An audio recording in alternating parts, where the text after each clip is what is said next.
বিসমিল্লাহির রহমানির রহিম। হে সমস্ত জগতবাসী, আজ আমি শামীম আলী চিশতি আপনাদের সামনে কিছু আলোচনা নিয়ে আসলাম। সেই আলোচনাগুলো অবশ্যই আপনারা খেয়াল করে শুনবেন, ভিডিওটি টানবেন না, পুরোটি শুনবেন। ইনশাল্লাহ আপনার মানব দেহের ভিতরে শয়তান কোথায় বসে আছে যদি সেই স্থান আমি দেখতে পারি, জানতে পারি, তাকে কান ধরে উঠিয়ে দেব। আলহামদুলিল্লাহ, সুবহান আল্লাহ, আলহামদুলিল্লাহ। আল্লাহ যদি তৌফিক দান করে অবশ্যই সম্ভব। মানুষের অসাধ্যে আল্লাহ কিছুই রাখেননি। আর যদি অসাধ্য হয় তাহলে আল্লাহ বাধ্য হয়, এখানে আল্লাহ নিজেই হাত লাগিয়ে আগিয়ে দেয়।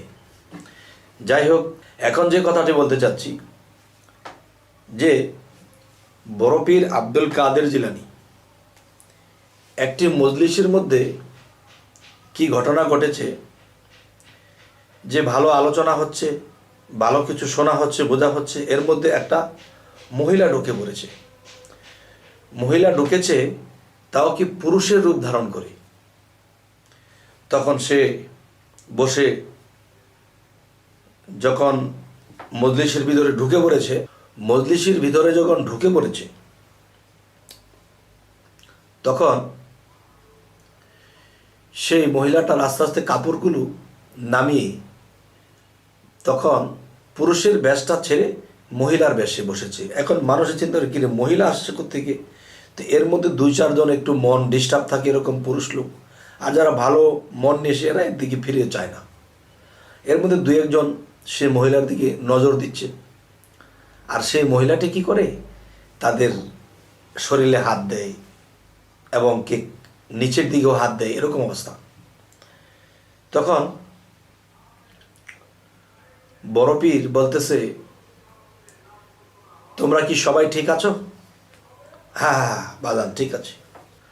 তখন বললো, তোমরা ঠিক থাকলেও তোমাদেরকে ঠিক থাকতে দেবে না এমন কেউ মজলিসের মধ্যে আছে। তোমরা যার জায়গায় যেভাবে আছো সেভাবেই বসে থাকো। তখন বড় পীর সেই শয়তানটার কানে ধরেছে, কানে ধরে তাকে বাইরে ফিক্কে মেরেছে।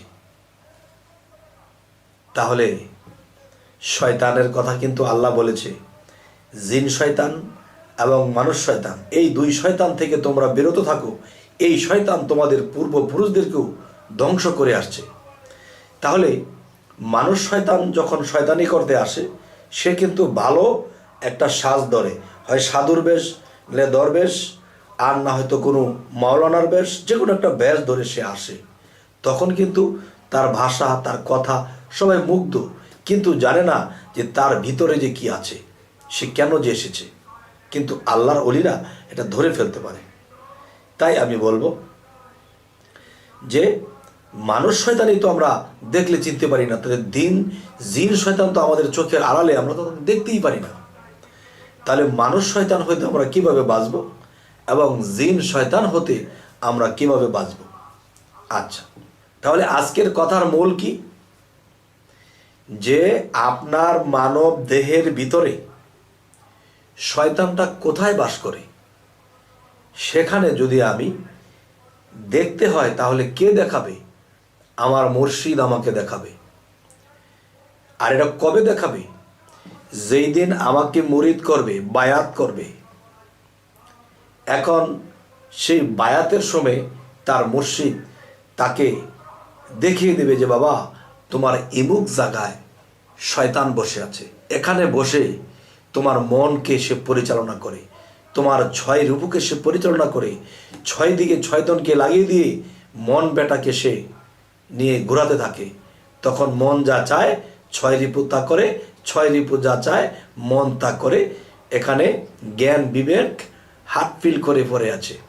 তাহলে আজকের কথা কি, যখন একটা মানুষ বায়াত গ্রহণ করবে তখন তার মুর্শিদ বায়াতের মাধ্যমে দেখিয়ে দেবে যে বাবা, তোমার এই জায়গায় শয়তান বসে আছে, এখান থেকে তাকে কান ধরে বের করে দাও। বড় পীর মজলিস থেকে বের করেছিল, তোমরা তোমার দেহবাণ্ডের থেকে কান ধরে বের করে দাও। তাহলে কান ধরে যদি আমাকে সেই শয়তানকে বের করতে হয়, তাহলে শয়তানের স্থানটা আমাকে চিনতে হবে। যেমন আরও একটি বিষয়, যে বড় পীর আব্দুল কাদের জিলানীর সময় এই ঘটনাটি হয়েছিল, কিংবা মস্তবি শরীফের মধ্যে মাওলানা জালালউদ্দিন রুমিও এই কথাটি বলে গেছেন। সেটি কি, একজন গৃহস্থ সারাদিন কাজকাম করেছে, শরীরে ক্লান্ত, ঘরের মধ্যে শুয়ে আছে, তো ঘরের আশেপাশে দিয়ে চোর ঘুরতেছে, ঘর থেকে কিছু চুরি করে নিয়ে যাবে। তখন সেই চোর যখন ঘরের ভিতরে ঢুকেছে, যে কোনো কায়দা কৌশল করে বা শীত কেটে ঢুকেছে, ঢুকার পরে গৃহস্থ যে শুয়ে আছে সে টের পাইতেছে যে ঘরের মধ্যে খচর মচর শোনা যায়। তখন সে কি করেছে, উঠেছে, ঘুম থেকে উঠে কি করেছে, সেখানে একটা বাতি জ্বালিয়েছে।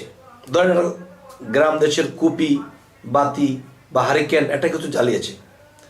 তখন কুপিটাকে যখন জ্বালাইয়া রাখে, তখন সে কিন্তু কুপিটা দিয়ে বারবার খুঁজবে যে কোন চিপা চাপায় কোনো চোর আছে কিনা, কিছু আছে কিনা খুঁজবে। তখন সে যখন একটা জায়গায় রেখেছে কুপিটা, যখন এটা দিয়ে জ্বালানোর পরে কুপিটা এমন কায়দাতে আছে, আর সে এমন কায়দায় আছে, আর চোর দরজার পাশে দিয়ে দরজার চিপার মধ্যে আছে, আর কুপিটা এমন জায়গায় রাখা আছে, আর সে এমন জায়গায় দাঁড়িয়েছে। তখন জ্বালানো মাত্রই চোর ওখান থেকে ফু দেয়, ফু দিলে তার কুপিটা নিভে যায়। আরে নিভলো কেন? পরে আবার জ্বালানোর পরে তখন কুপিটা নিয়ে একটু ঘুরে দেখবে কোনো কিছু আছে কিনা। তখন চোর এমন জায়গাতে আছে, করে কি আস্তে করে ফু দেয়, তখন কুপিটা নিভে যায়। সে বলে কি বারবার নিভে যায়। তখন বিরক্ত হয়ে সে গৃহস্থ ঘুমিয়ে আছে। সকালবেলা ঘুম থেকে উঠে দেখে তার ঘরবাড়ি, সদরঘাট সব নিয়ে গেছে চোরে। উঠলে কি হবে আর ভোরে? তখন কি হবে? আজকের যে আলোচনাটি, আপনার মানব দেহের ভিতরে এই শয়তানটি এমন একটি জায়গায়, এমন একটি সিস্টেমে বসে আছে যা আমরা কখনো দেখি না, অনুভব করি না।